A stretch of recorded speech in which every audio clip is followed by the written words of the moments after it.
नमस्कार दोस्तों, आपका बहुत बहुत स्वागत है आपके चैनल बीरू स्टडी जोन में।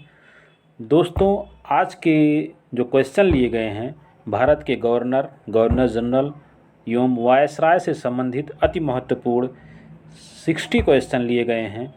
अगर आप ये वीडियो देख रहे हैं तो आप ये वीडियो पूरा देखें, जिससे आपको परीक्षाओं में अत्यधिक मदद मिल सके। तो आइए दोस्तों, लेते हैं आज का पहला क्वेश्चन। कोलकाता में एशियाटिक सोसाइटी की स्थापना के समय बंगाल का गवर्नर जनरल कौन था? तो दोस्तों, 15 जनवरी 1784 को एशियाटिक सोसाइटी की स्थापना बंगाल के गवर्नर जनरल वारेन हेस्टिंग्स थे, जिनका कार्यकाल 1773 ईस्वी से 1785 तक रहा है। और एशियाटिक सोसाइटी की स्थापना किसने की? William Jones. इसलिए ऑप्शन नंबर बी राइट है।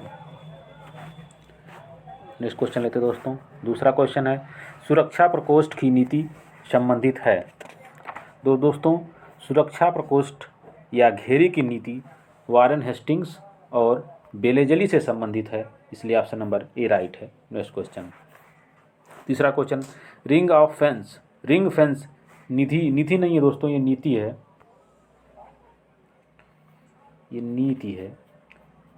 रिंग फेंस की नीति का संबंध किससे है? तो दोस्तों, रिंग फेंस या घेरे की नीति, इसको हिंदी में कह सकते हैं घेरे की नीति या सुरक्षा प्रकोष्ठ, वारेन हेस्टिंग्स, यानी ऑप्शन नंबर बी सही है। नेक्स्ट क्वेश्चन लेते हैं। निम्नलिखित में किसने बंगाल में द्वैत शासन प्रणाली को समाप्त किया? तो दोस्तों, वारेन हेस्टिंग्स के कार्यकाल में 1772 ईस्वी में कोर्ट ऑफ डायरेक्टर्स ने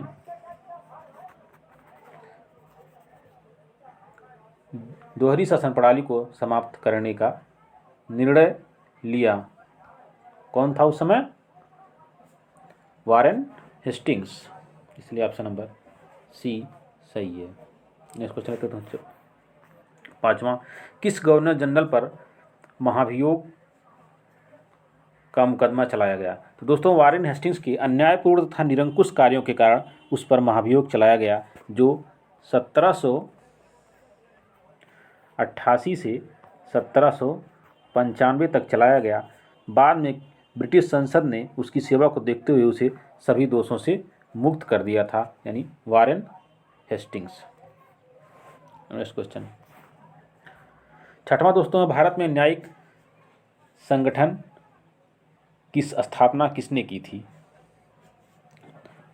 तो दोस्तों, भारत में न्यायिक संगठन की स्थापना लॉर्ड कॉर्नवालिस ने की थी। इसने क्या किया था कि जिले के जो समस्त शक्ति थी कलेक्टर को दे दिया था, कलेक्टर के हाथों में, और कलेक्टर की न्यायिक तथा फौजदारी शक्तियां ले ली गई थी। इसलिए न्यायिक संगठन की शुरुआत कॉर्नवालिस ने किया था। समस्त शक्तियां कलेक्टर के हाथों में करके न्यायिक और फौजदारी शक्तियां ले ली गई थी, और जिला दीवानी न्यायालयों में कार्य के लिए नए अधिकारियों की श्रेणी बनाई गई थी। इसलिए न्यायिक संगठन की जो शुरुआत की थी वो कॉर्नवालिस ने की थी। नेक्स्ट क्वेश्चन, सातवां क्वेश्चन दोस्तों है, भारतीय लोक सेवा का प्रवर्तन किसने किया था? तो हमने आपको बता दिया कि कॉर्नवालिस ने क्या किया, समस्त शक्तियां कलेक्टर के हाथों में दे दिया, और दीवानी न्यायालयों में अधिकारी नियुक्त किए गए अलग से। तो इसने क्या किया, लोक सेवा का प्रवर्तन किया कॉर्नवालिस के शासनकाल में। ऑप्शन नंबर बी सही है। नेक्स्ट क्वेश्चन दोस्तों, लॉर्ड कॉर्नवालिस की कब्र कहाँ स्थित है? तो दोस्तों, कॉर्नवालिस का आपको कार्यकाल बता देते हैं हम। कॉर्नवालिस का जो कार्यकाल रहा है 1786 से 93 तक रहा है, और 5 अक्टूबर 1805 को गाजीपुर में इसकी मृत्यु हो गई। यही इसका मकबरा है। ऑप्शन नंबर ए राइट है। नेक्स्ट क्वेश्चन लेते हैं दोस्तों, 1802 की बसीन संधि की संधि पर हस्ताक्षर किसके मध्य हुए थे? तो दोस्तों जो 1802 में बसीन की संधि हुई थी उसमें पेशवा बाजीराव द्वितीय और अंग्रेज़ों के मध्य ये संधि हुई थी 1802 में बसीन की संधि। इसके तहत 26 लाख रुपए में पेशवा ने अंग्रेज़ों को आय वाले क्षेत्र प्रदान करने पर सहमति जताई थी, 26 लाख रुपए पेंशन के रूप में। नेक्स्ट क्वेश्चन लेते दोस्तों। लॉर्ड बेलीजली की सहायक संधि को स्वीकार करने वाला प्रथम मराठा सरदार कौन था? तो दोस्तों मैंने बता दिया कि जो बाजीराव द्वितीय था वही जो है इसकी संधि को स्वीकार किया और 26 लाख रुपए पेंशन दिया और बदले में इसको आय वाले क्षेत्र दिए, इसलिए ऑप्शन नंबर ए राइट है। नेक्स्ट क्वेश्चन, सहायक संधि को किसके काल में क्रियान्वित किया गया? तो दोस्तों लॉर्ड बेलीजली जो था जिसका कार्यकाल 1798 से 1805 तक रहा है, भारतीय राज्यों को अंग्रेजी राजनैतिक परिधि में लाने के लिए सहायक संधि का एक प्रणाली बनाया था। उसी के अनुसार इन्होंने क्रियान्वित किया था। क्रियान्वित करने का मतलब ये है, जो सहायक संधि थी ये लॉर्ड बेलीजली ने स्वयं इसका प्रतिपादन नहीं किया था। इसका प्रतिपादन सर्वप्रथम डुप्ले नामक यूरोपीय ने किया था भारत में, वही जो भारत के राजा थे उन पर किया था। तो उसी को इसने भारत में क्रियान्वित किया पूरी तरीके से, इसलिए ऑप्शन नंबर बी सही है, लॉर्ड बेलीजली ने क्रियान्वित किया। नेक्स्ट क्वेश्चन 12 क्वेश्चन है, सहायक संधि व्यवस्था को स्वीकार करने वाला प्रथम देशी शासक कौन थे? तो दोस्तों सहायक संधि को स्वीकार करने वाले प्रथम देशी शासक हैदराबाद के निजाम थे। नेक्स्ट क्वेश्चन दोस्तों, सहायक संधि को स्वीकार करने वाला पहला शासक था। तो दोस्तों ये यदि इस तरह से प्रश्न पूछा जाए कि बेलीजली की सहायक संधि को स्वीकार करने वाले प्रथम राज्य के बारे में पूछा जाएगा तो हैदराबाद उत्तर होगा, हैदराबाद का निजाम। लेकिन सहायक संधि को स्वीकार करने वाला प्रथम शासक कौन था? तो इसमें अवध का नवाब उत्तर होगा, इसलिए ऑप्शन नंबर ए राइट है। नेक्स्ट क्वेश्चन, इनमें से सहायक संधि स्वीकार नहीं की थी। तो दोस्तों जो बेलीजली का शासनकाल हमने आपको बता दिया, फिर बता दे रहा हूँ, 1798 से 1805 भारतीय राज्यों को अपनी साम्राज्य में मिलाने के लिए इस संधि का प्रयोग किया था, लेकिन इंदौर के होलकरों ने सहायक संधि जो है स्वीकार नहीं की थी, इसलिए ऑप्शन नंबर बी राइट है। Next question, east India company का राजपूत राज्यों में सहायक संधि करने का मुख्य उद्देश्य क्या था? तो दोस्तों जो ईस्ट इंडिया लॉर्ड बेलीजली ने राजनीतिक परिधि में लाने के लिए जो भारतीय राजाओं को मजबूर किया, उसमें अंग्रेज़ों की प्रभुसत्ता स्थापित करना ही उसका प्रमुख उद्देश्य था, राजपूत जो राजा थे उनके प्रति। नेक्स्ट क्वेश्चन लेते हैं, उस समय जब नेपोलियन की शक्ति के सामने यूरोप में साम्राज्य धराशायी हो रहे थे, तो नीचे लिखे गवर्नर जनरल में से किसने, एक ने नहीं है दोस्तों, यहाँ पे आप सुधार कर लीजिए, एक ने, किसने ब्रिटिश पताका फहराए रखा? तो दोस्तों लॉर्ड बेलीजली ने भारत में इंटर किया 1797 में, जो आंग्ल इतिहास में संभवतः सबसे अंधकारमय समय था। उस समय यूरोपीय शक्तियों का बना हुआ मोर्चा छिन्न भिन्न हो चुका था और नेपोलियन मिस्र तथा सीरिया को विजित कर चुका था, इसलिए तो गंभीरतापूर्वक भारत पर आक्रमण करने की सोच रहा था। ऐसी परिस्थिति में बेलीजली ने भारत में सहायक संधि, आपसे बताया ना, सहायक संधि प्रणाली का प्रयोग किया, जिससे अंग्रेजी सत्ता को श्रेष्ठता स्थापित हो गई था, नेपोलियन का भय भी टल गया, इसलिए ऑप्शन नंबर बी राइट है। नेक्स्ट क्वेश्चन, आंग्ल नेपाल युद्ध किसके शासनकाल में हुआ था? दोस्तों आंग्ल नेपाल युद्ध कब हुआ था, पहले आपको ये बता देते हैं। आंग्ल नेपाल युद्ध हुआ था 1814 से 16 के बीच में, और जो लॉर्ड हेस्टिंग्स था, लॉर्ड हेस्टिंग्स, उसका शासनकाल था 1813 से 1823। तो 14 से 16 तक युद्ध हुआ था। 16 में एक संधि हुई, सगौली की संधि, सगौली की संधि इसका अंत हुआ था, उसमें लॉर्ड हेस्टिंग्स था, इसलिए ऑप्शन नंबर सी राइट है। नेक्स्ट क्वेश्चन, दोस्तों तृतीय आंग्ल मराठा युद्ध संबंधित है। दोस्तों तृतीय आंग्ल मराठा युद्ध आपको बता देते कब हुआ था। तृतीय आंग्ल मराठा युद्ध आपका हुआ था 1817 से 1818 में। ये लॉर्ड हेस्टिंग से संबंधित है। बाजीराव पेशवा द्वितीय ने कोरेगांव था किरकी खड़की को युद्ध में हारने के बाद आत्मसमर्पण कर दिया था अंग्रेजों के सामने, और उसमें जो हेस्टिंग था गवर्नर जनरल। नेक्स्ट क्वेश्चन, तथाकथित कुशासन के आधार पर किस गवर्नर जनरल ने मैसूर राज्य के प्रशासन को ले लिया था? तो दोस्तों लॉर्ड विलियम बेंटिंक ने जुलाई 1828 में ग्रहण किया। उस समय भारत में तमाम कुरीतियाँ थीं, जैसे सती प्रथा, बालिका शिशु वध, जैसे सामाजिक कुरीतियों को समाप्त करने के लिए उसने बहुत ही प्रभावकारी कदम उठाए थे। उस समय मैसूर को जो है अपने शासनकाल में मिलाने का भी कार्य उसने किया था। इसलिए ऑप्शन नंबर डी राइट है। नेक्स्ट क्वेश्चन लेते हैं। 20वां क्वेश्चन दोस्तों है, निम्नलिखित बंगाल के गवर्नर जनरल में कौन तृतीय आंग्ल मैसूर युद्ध से संबंधित है? तो दोस्तों आपको बता देते हैं कि जो तृतीय आंग्ल मैसूर युद्ध हुआ था कब हुआ था, नोट करिएगा, 1790 से 92 में। और आपको 1786 से 93 कार्यकाल किसका बताए थे? कॉर्नवालिस का बताए थे। और टीपू ने इसी युद्ध में श्रीरंगपट्टनम की संधि 1792 में की थी, जिसके तहत अंग्रेजों को उसको अपना आधा राज्य देना पड़ा था। कौन था उसमें जो governor general? Lord Cornwallis.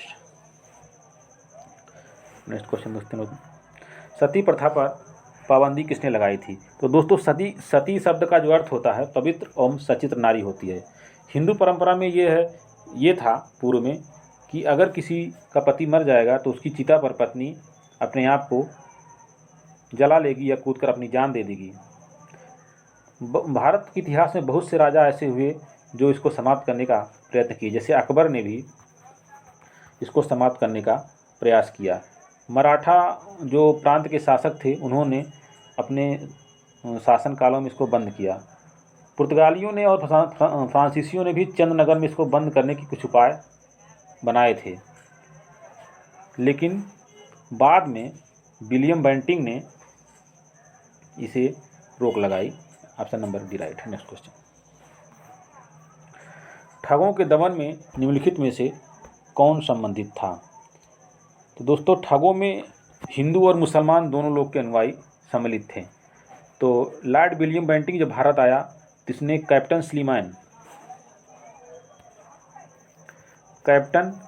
Sleeman को ये जिम्मेदारी सौंपी कि ठगों के विरुद्ध कार्रवाई करने के लिए सख्त कार्रवाई की जाए ठगों के विरुद्ध। तो इसमें उसने क्या किया, स्लीमैन ने 1500 ठगों को बंदी बनाया और आजीवन निर्वासित कर दिया, कुछ को फांसी दे दिया।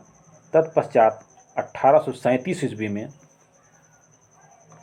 ठगी का अंत हो गया, इसलिए कैप्टन स्लीमैन था उसमें। बी ऑप्शन सही है। नेक्स्ट क्वेश्चन लेते हैं। इनमें से किस वर्ष बंगाल में दासों के निर्यात को रोक दिया गया? तो दोस्तों 1789 ईस्वी में दासों के निर्यात को रोका गया था और 1811 तथा 1813 में दासों के संबंध में कानून भी बनाए गए थे, इसलिए ऑप्शन नंबर बी सही है। नेक्स्ट क्वेश्चन लेते हैं दोस्तों। अंग्रेजों द्वारा सिंध विजय संपन्न हुआ। तो दोस्तों जो एलनबरो का शासनकाल था 1842 से 1844, एलनबरो का शासनकाल, और 1843 में ही सिंध को पूर्ण रूप से ब्रिटिश साम्राज्य में मिला लिया गया। यह प्रथम आंग्ल अभियान युद्ध का प्रमुख परिणाम था, इसलिए कौन था? एलनबरो था। नेक्स्ट क्वेश्चन, लॉर्ड डलहौजी द्वारा अवध का अंग्रेजी राज में विलय निम्न में से किस रीति से हुआ था? तो दोस्तों आपको पहले डलहौजी का कार्यकाल बता देते हैं। डलहौजी का जो कार्यकाल था 1848 से 1856 1856 तक था। इसने अवध के नवाब वाजिद अली शाह पर कुशासन का आरोप लगा करके कब मिलाया था? 1856। डेट हमको लगता है 13 फरवरी, ठीक है, 13 फरवरी 1856 को अंग्रेजी राज में विलय कर लिया था। इसलिए कुप्रशासन के आधार पर, इसलिए ऑप्शन नंबर डी सही है। नेक्स्ट क्वेश्चन, ब्रिटिश साम्राज्य में अवध का विलय हुआ। तो दोस्तों पहले आपने क्वेश्चन बता दिया कि 1856 13 फरवरी। नेक्स्ट क्वेश्चन दोस्तों, निम्नलिखित में से किसने विलय की नीति नियोजित एवं क्रियान्वित की थी? तो दोस्तों जो विलय की नीति है, राज्य हड़प व्यपगत सिद्धांत डलहौजी ने किया था, इसलिए ऑप्शन नंबर बी राइट है। नेक्स्ट क्वेश्चन, 28 नंबर क्वेश्चन दोस्तों है, ब्रिटिश द्वारा कुशासन का बहाना लेकर निम्नलिखित में से किस एक प्रांत के शासक को हटा दिया गया था? तो दोस्तों जो अवध का, अभी आपको जब पूर्व में प्रश्न पढ़ा रहे थे तो उसमें आया था कि अवध को जो है कुशासन का आरोप लगा करके इसको हटाया गया था, इसलिए ऑप्शन नंबर ए राइट है। नेक्स्ट क्वेश्चन लेते दोस्तों, निम्नलिखित में से कौन सा ब्रिटिश रेजिडेंट था जब अवध का, ये बात लिख रहा है दोस्तों, इसको सुधार लीजिए, टाइपिंग एरर है। अवध का ब्रिटिश साम्राज्य में विलय हुआ, निम्नलिखित में से कौन अवध का ब्रिटिश रेजिडेंट था जब अवध का ब्रिटिश साम्राज्य में विलय हुआ था? तो दोस्तों 1854 में क्या किया गया कि जो स्लीमैन था, स्लीमैन के स्थान पर जेम्स आउटरम, ध्यान दीजिएगा, जेम्स आउटरम को ब्रिटिश रेजिडेंट बनाया गया था। तो उसको अवध का उसने दौरा किया और कहा कि अवध का प्रशासन बहुत दूषित है तथा यहाँ की जनता बहुत शोचनीय अवस्था में है। आउटरम के रिपोर्ट को ही फरवरी 1856 में अवध के अधिग्रहण का आधार बनाया गया, इसलिए कौन था? James Outram, option number right है। नेक्स्ट क्वेश्चन, तीसरा दोस्तों, भारत में प्रथम रेलवे लाइन किस ब्रिटिश गवर्नर के समय बिछाई गई थी? तो दोस्तों भारत में रेल निर्माण की दिशा में प्रयास ब्रिटिश गवर्नर लॉर्ड डलहौजी, आपको पता होगा, फिर बताते हैं आपको, लॉर्ड डलहौजी ने किया था प्रयास। उसके बाद उसका जो क्यों किया था ये ऑप्शन अभी आता है। तो भारत में रेलवे की विकास मुख्य रूप से कच्चे माल को देश के आंतरिक बंदरगाहों तक पहुंचाने के लिए तथा सेना को दूर दराज के क्षेत्रों में भेजने के लिए किया गया था। डलहौजी के शासनकाल में 1853 में किया गया था, जबकि रेलवे का सर्वाधिक विस्तार 1900 ईस्वी के आसपास, अब 1900 ईस्वी के आसपास का नाम लेते हैं तो आप करजन का शासनकाल समझिए, यानी करजन के शासनकाल में सर्वाधिक विकास रेलवे का हुआ था। नेक्स्ट क्वेश्चन लेते हैं दोस्तों, 31 नंबर, भारत में प्रथम रेल लाइन का निर्माण किन नगरों के बीच हुआ था? तो दोस्तों भारत का प्रथम रेलवे लाइन का निर्माण जो है बम्बई से थाने के बीच हुआ था। अब बम्बई में कहाँ जब ट्रेन चली थी पहले वो किसके बीच चली थी? मुंबई के बोरी बंदर से थाने के बीच। नेक्स्ट क्वेश्चन लेते दोस्तों, 32 नंबर, किस कंपनी ने सर्वप्रथम भारत में रेल यात्रा प्रारंभ की? तो दोस्तों फिर वही आप बताते हैं, आपको पूरा याद कर लीजिए। 1853 में जो ट्रेन चली बोरी बंदर से मुंबई के थाने के बीच चली, और कौन सी कंपनी चलाई? ग्रेट इंडियन पेनिनसुला रेलवे, इसलिए ऑप्शन नंबर बी राइट है। नेक्स्ट क्वेश्चन लेते हैं, ब्रिटिश भारतीय राज क्षेत्र का प्रमुख विस्तार हुआ। तो दोस्तों ब्रिटिश भारतीय राज क्षेत्र का अंतिम प्रमुख विस्तार डलहौजी के समय में हुआ, क्योंकि उसने राज्य हड़प व्यपगत सिद्धांत का नीति का अनुसरण किया, इसलिए ऑप्शन नंबर बी राइट है। Next question, public works department को 1845 से 1855 के दौरान स्वरूप देने वाले थे। तो दोस्तों डलहौजी ने जो डलहौजी जब शासन डलहौजी का कार्यकाल आया, इससे पूर्व सार्वजनिक निर्माण का विभाग कौन देखता था? एक सैनिक बोर्ड देखता था, सैनिक बोर्ड। लेकिन इसके कार्यकाल में पहली बार अलग सार्वजनिक निर्माण का विभाग बनाया गया और सार्वजनिक उपयोग के कार्य के लिए बहुत सा धन व्यय किया जाने लगा। इसका मतलब डलहौजी के शासनकाल में ही अलग से सार्वजनिक निर्माण विभाग, पब्लिक वर्क्स डिपार्टमेंट को स्वरूप दिया गया, इसलिए ऑप्शन नंबर राइट है। नेक्स्ट क्वेश्चन लेते दोस्तों 35 नंबर, विधवा पुनर्विवाह अधिनियम किसके शासन में क्रियान्वित किया गया? तो दोस्तों एक भारतीय समाज सुधारक थे जिनका नाम था ईश्वर चंद्र विद्यासागर। इन्होंने अथक प्रयास किया, ईश्वर चंद्र विद्यासागर, इन्होंने लॉर्ड कैनिंग के समय 1856 में, कब 1856 में विधवा पुनर्विवाह अधिनियम 1856 पारित हुआ। इस अधिनियम के, इसको नोट करिए, 15 नियम के तहत विधवा विवाह को वैध मान लिया गया और उस विवाह से उत्पन्न हुए बालक को वैध घोषित किया गया। और विधवाओं के कल्याण से जुड़े नेता थे धोंडो केशव कर्वे भी और विष्णु शास्त्री भी, इसलिए कैनिंग के शासनकाल में सी। नेक्स्ट क्वेश्चन लेते दोस्तों, 1 नवंबर 1858 को महारानी विक्टोरिया का घोषणा पत्र इलाहाबाद में सुनाया गया था। तो दोस्तों 1857 की महान क्रांति के बाद जो उसका परिणाम आया सबसे महत्वपूर्ण था कि महारानी की उद्घोषणा 1 नवंबर 1958 को इलाहाबाद के दरबार में, 1858 को इलाहाबाद के दरबार में लॉर्ड कैनिंग ने सुनाया था, इसलिए ऑप्शन नंबर बी राइट है। नेक्स्ट क्वेश्चन, निम्न में कौन एक भारत का प्रथम वायसराय था?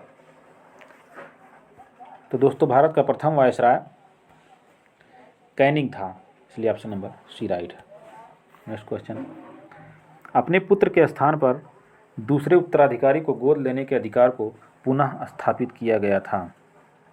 तो दोस्तों महारानी की उद्घोषणा कब हुई थी? 1 नवंबर 1858 को इलाहाबाद में दरबार हुआ था, लॉर्ड कैनिंग द्वारा घोषणा की गई थी और इसी में भारतीय देशी राज्यों के प्रति नीति को व्यापक रूप से परिवर्तित किया गया था तथा अपने पुत्र के स्थान पर दूसरे उत्तराधिकारी को गोद लेने के अधिकार को पुनः स्थापित किया गया था 1858 की सामग्री की घोषणा से, इसलिए ऑप्शन नंबर डी राइट है। नेक्स्ट क्वेश्चन दोस्तों, महारानी विक्टोरिया को भारत की सामग्री कब नियुक्त किया गया? दोस्तों वही 1 नवंबर 1858 को महान क्रांति के बाद जब उनको जो है सामग्री नियुक्त किया गया था। इससे पहले 1857 में जो हुआ था, 1877 में जब हुआ था तो वो केसरे हिंद,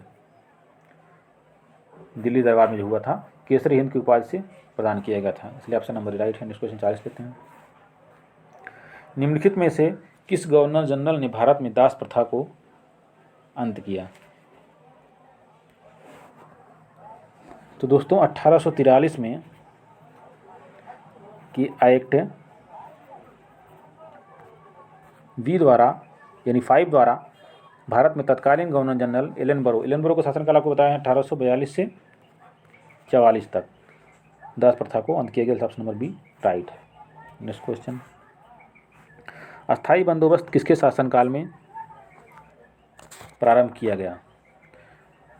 दोस्तों अस्थाई बंदोबस्त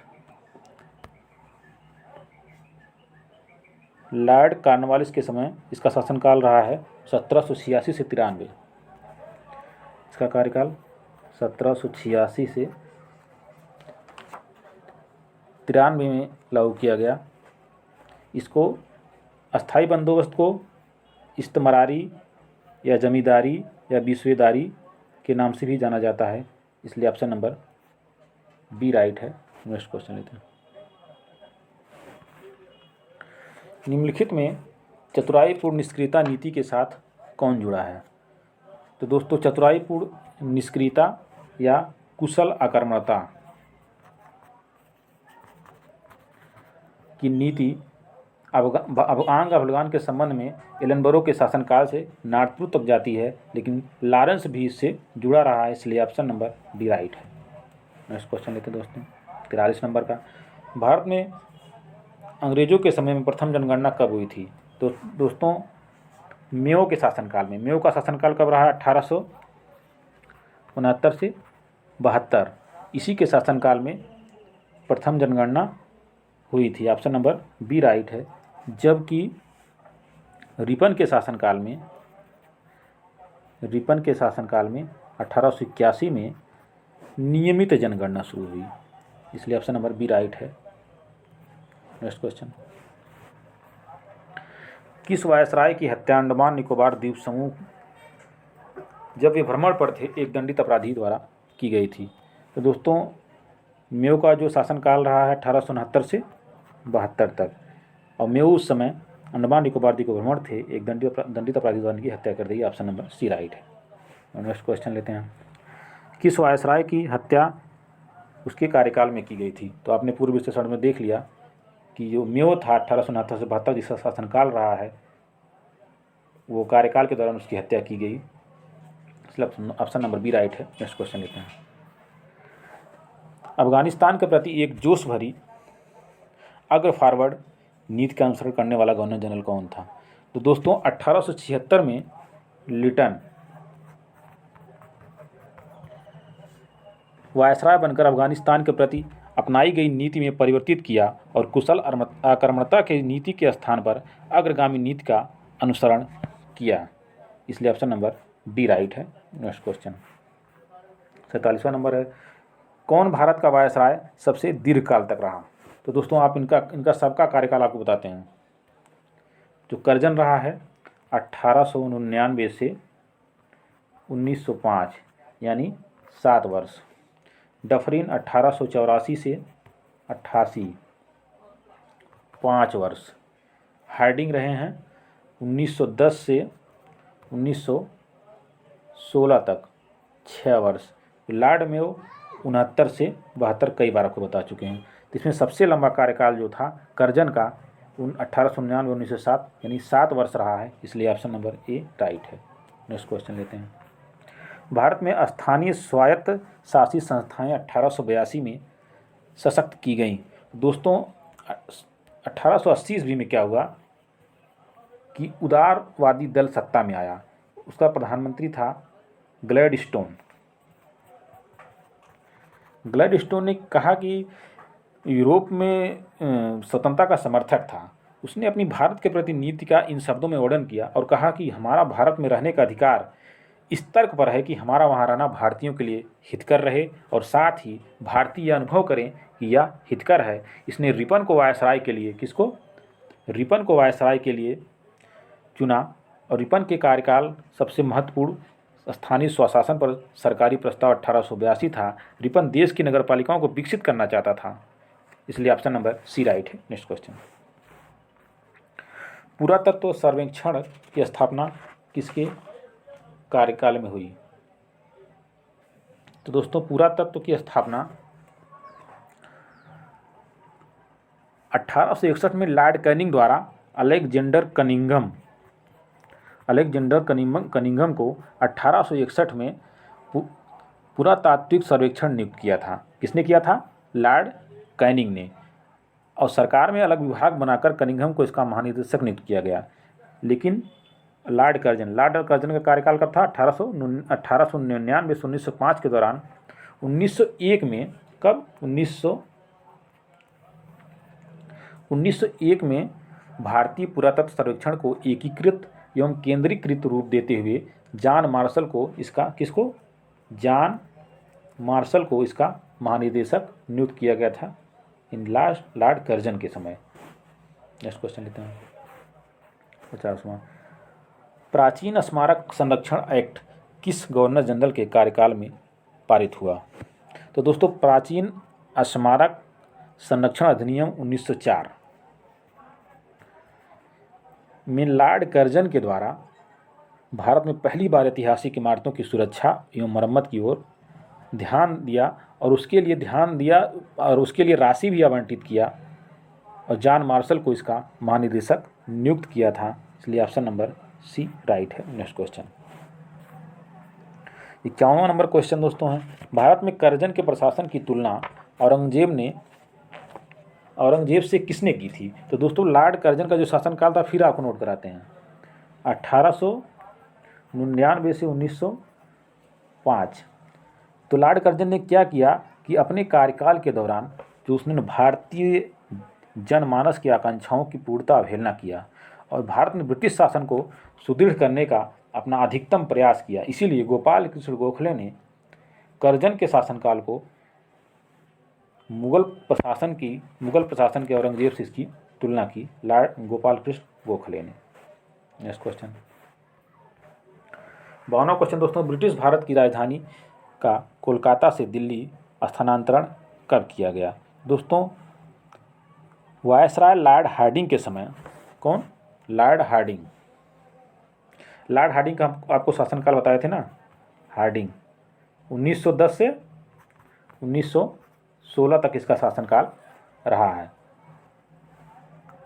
तो इसने क्या किया, जॉर्ज पंचम और महारानी मेरी को भारत बुलाया। किसको? जॉर्ज पंचम और महारानी मेरी को भारत बुलाया और दिल्ली में भव्य दरबार का आयोजन किया, जिसे दिल्ली दरबार के नाम से जानते हैं। इसी दरबार में जो 1905 में बंगाल विभाजन हुआ था, उसको क्या किया गया? रद्द किया गया। बंगाल विभाजन को रद्द किया गया और 1911 में राजधानी को कलकत्ता से परिवर्तित कर दिल्ली को बनाने का निर्णय लिया गया। उसमें लॉर्ड हार्डिंग था, इसलिए ऑप्शन नंबर सी राइट है। नेक्स्ट क्वेश्चन लेते हैं दोस्तों, 53 नंबर क्वेश्चन है, इस्तमरारी बंदोबस्त किसने लागू किया? अभी जब लॉर्ड कॉर्नवालिस की बात चल रही थी, हमने बताया था कि इस्तमरारी यानी अस्थाई बंदोबस्त या जागीरदारी या मालगुजारी या बीसवेदारी बंदोबस्त के नाम से भी यह जाना जाता है। तो 1793 में लॉर्ड कॉर्नवालिस ने इसको लागू किया था। नेक्स्ट क्वेश्चन दोस्तों, अस्थाई बंदोबस्त किससे किया गया? तो अस्थाई बंदोबस्त क्या था, फिर बताते हैं आपको। अस्थाई बंदोबस्त जमींदारों से किया गया। अस्थाई बंदोबस्त में यह क्या होता था कि 10/11 भाग को कंपनी के रूप में, लगान के रूप में आपको कंपनी को लगान के रूप में देना पड़ता था, जबकि 1/11 भाग आपको सेवाओं के लिए रखना पड़ता था। यही था अस्थाई बंदोबस्त या इस्तमरारी बंदोबस्त या जागीरदारी या मालगुजारी या बीसवेदारी, सबके भिन्न भिन्न नाम हैं। नेक्स्ट क्वेश्चन, 55 नंबर क्वेश्चन दोस्तों है, सर टॉमस मुनरो ने भू राजस्व बंदोबस्त से संबंध है। तो दोस्तों अस्थाई भूमि बंदोबस्त या जमींदारी प्रथा के बाद, अस्थाई भूमि बंदोबस्त या जमींदारी प्रथा के बाद भारत में भू राजस्व वसूली हेतु लोगों ने एक दूसरी व्यवस्था रैयतवाड़ी विकसित की थी। इस व्यवस्था के जन्मदाता जो है, नोट करिएगा, टॉमस मुनरो और कैप्टन रीड थे। और कहाँ ये सबसे पहले लागू किया गया? ये तमिलनाडु का एक जिला है बारामहल जिले में सर्वप्रथम लागू किया, इसलिए ऑप्शन नंबर सी राइट है। नेक्स्ट क्वेश्चन, 56वां नंबर क्वेश्चन दोस्तों है, ब्रिटिश व्यवस्था में रैयत भू राजस्व संग्रह प्रचलित था। तो दोस्तों जो रैयतवाड़ी प्रथा थी वो मद्रास और बम्बई प्रेसिडेंसी, कहाँ? मद्रास और बम्बई जो प्रेसिडेंसी थी उसमें प्रचलित थी। उसके बाद क्या हुआ, ये दक्षिण भारत पड़ता है, तो ब्रिटिश व्यवस्था में रैयतवाड़ी व्यवस्था यहाँ था, दक्षिण भारत में ही प्रचलित था। नेक्स्ट क्वेश्चन, 57वां नंबर क्वेश्चन है, अंग्रेजों के शासनकाल में भारत की आर्थिक दोहन के सिद्धांत को प्रतिपादित किया। तो दोस्तों बहिर्गमन की राष्ट्रवादी परिभाषा का तात्पर्य धन संपत्ति एवं माल का इंग्लैंड में हस्तांतरण था। तो जो दादा भाई नौरोजी थे, उन्होंने सर्वप्रथम बहिर्गमन के सिद्धांत को दिया था और बहिर्गमन के सिद्धांत को 1896 में कांग्रेस के अधिवेशन में कलकत्ता अधिवेशन में स्वीकार किया गया था? तो दादा भाई नौरोजी ने दिया था। नेक्स्ट क्वेश्चन 58, किसने यह विचार किया कि ब्रिटिश आर्थिक नीति घिनौनी है? तो दोस्तों कार्ल मार्क्स।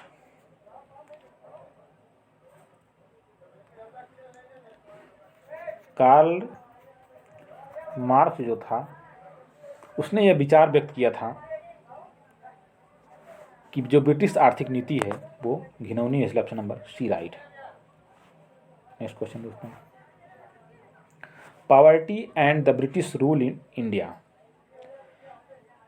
तो दोस्तों दादा भाई नौरोजी 1892 में, इनके बारे में आपको बता दें, दादा भाई नौरोजी जो थे 1892 में लिबरल पार्टी के टिकट पर ब्रिटिश ऑफ हाउस कॉमन्स के लिए चुने गए थे। इन्होंने अपने सबसे लंबे निबंध poverty and un British rule India 1901 में लिखा था, इसलिए ऑप्शन नंबर डी राइट है। इसी में ड्रेन थ्योरी का प्रतिपादन भी किया था, यानी बहिर्गमन सिद्धांत, धन के बहिर्गमन का सिद्धांत भी दिया था। नेक्स्ट क्वेश्चन दोस्तों लेते हैं, निम्नलिखित में से कौन दादा भाई नौरोजी के उत्सारण सिद्धांत में विश्वास नहीं रखता था? दोस्तों क्योंकि सर सैयद अहमद खान ब्रिटिश के प्रति वफादार थे और मुस्लिम समाज का विकास वे भारत में आंग्ल सत्ता बने रहने में ही संभव मानते थे, इसलिए वे दादा भाई नौरोजी के उत्सारण सिद्धांत यानी ड्रेन थ्योरी में विश्वास नहीं रखते थे।